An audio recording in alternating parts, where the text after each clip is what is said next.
இந்த 30 பேருக்குமே திரு நவநீதம் அவர்கள் மிகுந்த மகிழ்ச்சியையும் அன்பையும் கிடைக்கும்படி பார்த்து கொண்டார்கள். நல்ல நாங்கள் எதிர்பார்த்ததை விட அதிகமாக ரூம் வசதிகள், சாப்பாடு வசதிகள் அனைத்தும் இருந்தன. தரிசனத்துக்கு அனைத்தும் சிறப்பாக ஏற்பாடு செய்து கொடுத்தார்.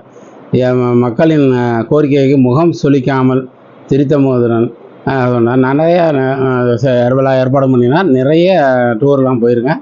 அதுலேயும் இதுவும் one of the best tour.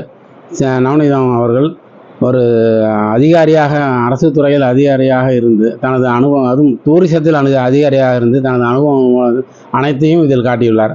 அதில் நிச்சயமாக ஒரு எக்ஸிக்யூட்டிவ்ஸ் டூரு எப்படி நடத்துவாங்கங்கிறத நவநீதம் செயல்படுத்துகிறாரு.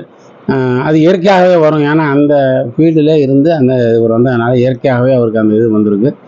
முகம் சுளிக்காமல் அனைவரும் திருப்திப்படுத்துங்கிறது சாதாரண விஷயம் இல்லை. ஹாஸ்பிட்டாலிட்டி தான்ங்கிறது தான் இதுதான். ரொம்ப நன்றி. சிறப்பான தரிசனம், சிறப்பான ஐயர் ஏற்பாடு எல்லாமே இருந்தது. நான் எங்களுடைய கோரிக்கைகள் சிறப்பு கோரிக்கைகள் வச்சோம். சாப்பாடு விஷயத்தில் அதையும் சரியாக திருப்தியாக செய்து கொடுத்தார். மிக்க நன்றி. தொடர்ந்து இதுக்கு ஆதரவு அளிப்போம்.